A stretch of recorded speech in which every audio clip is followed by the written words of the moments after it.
신출래기 국회의원 노무현을 사람들의 뇌리에 각인시킨 것은 1988년 50 청문회였다. 공직자의 윤리에 속하는 윤리에 해당되는 공직자의 업무에 관한 것도 기본적인 것은 알고 취급하시죠. 있습니다. 예. 그런데 정치자금법만 모릅니까? 정치자금법의 일반적인 사항은 알지만은 그 세부적으로 어떤 법에 어떻게 적용이 되는 우리나라가 지금까지 정치자금법에 관한 규정도 모르고 어떤 정치자금이 합법적이고 불법적인 것도 모르는 안전기획부장에게 이 나라의 안전을 맡겼습니까? 증인은 그랬다고 생각합니까? 그렇게 개인적인 인신을 가시지 말고 인신 공격이 아니고 증인이 오늘 그 답변을 회피하는 것이 매우 불성실한 답변이기 때문에 이렇게 묻는 겁니다.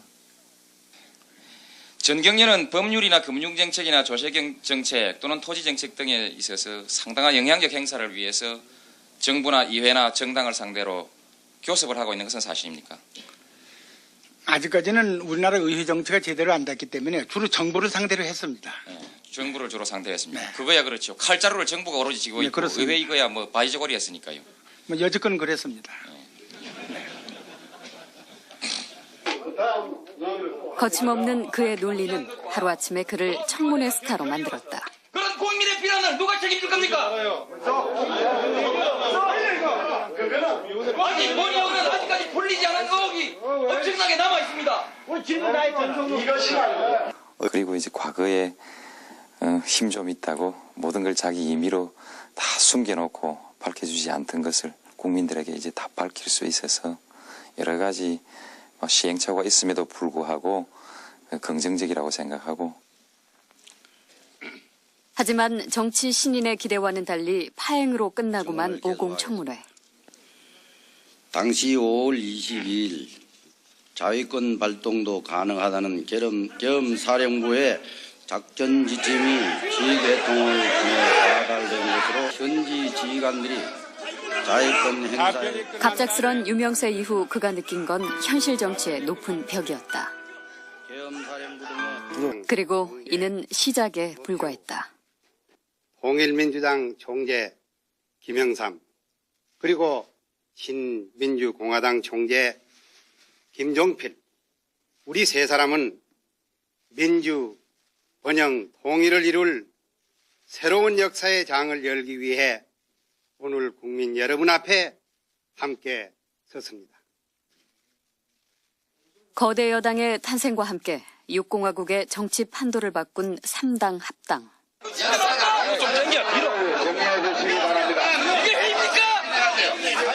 노무현은 결단을 내려야만 했다.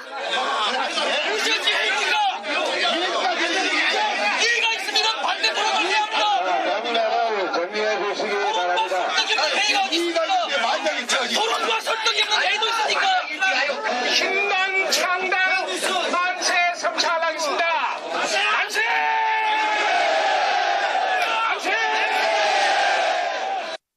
만세! 상고 진학 자체가 예. 집안 형편 때문에 예. 장학금이 있어서 갔거든요. 근데 그리고 나서 사법고시로 또 이제 다시 돌아서신 그 이유는 무엇인지요? 이제 어릴 때부터 형님이 그 사법시험, 그때는 고등고시였습니다. 예. 준비를 하고 있었고요. 예. 그런 게 영향을 많이 받았을 겁니다. 예. 그리고 시골에서 그 당시는 다양을 몰랐습니다. 그렇죠. 예. 단지 그냥 관리가 되는 게 제일 출세하는 줄 알았죠. 예.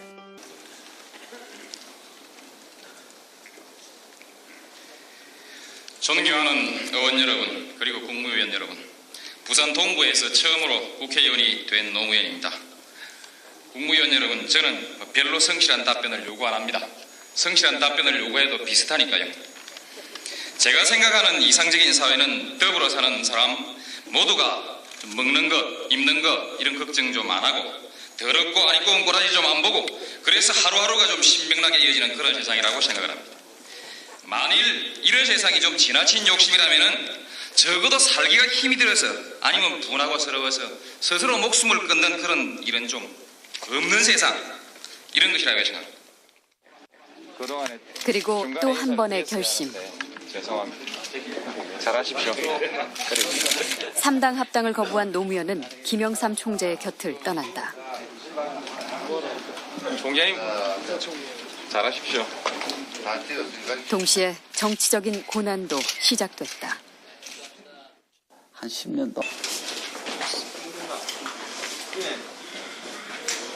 저는 오늘 여러분 앞에서 16대 총선에서 영남, 특히 그중에서도 부산 경남 지역에서 출마할 결심을 밝혀드립니다. 그리하여 우리 시대 최대 과제인 지역 갈등을 해소하고 동서통합과 화해를 이루려고 합니다. 왜 이러지? 낙선과 오랜 야인 생활에 지친 가족들도 부산행을 반대했지만 그는 고집을 꺾지 않았다.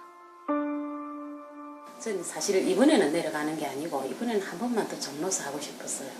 종로서 한 번만 더 우리 자리를 좀 만들어 가지고 그 다음에는 이제 부산 갔으면 했어요. 그만 떨어졌으면 좋겠다라는 생각을 했어요. 그리고 종로 보궐선거 되시고 나니까 너무너무 기쁘더라고요. 부산을 가신다고 하시니까 정말 솔직히 굉장히 저는 불안했었거든요. 근데 선거운동을 하면서 선거운동도 재밌었어요. 왜냐하면 될 것 같은 선거였거든요. 가장 큰 도전이 시작되었다. 이 손가락을 기억하십니까? 92년 이래 이 손가락은 민주당을 말하는 것이었습니다. 그런데 오늘 이 자리에 이 손가락은 기호 2번 노무현입니다. 이대로 결정하십시다. 그렇게까지 고생을 사서 하려고 그러노. 그러니까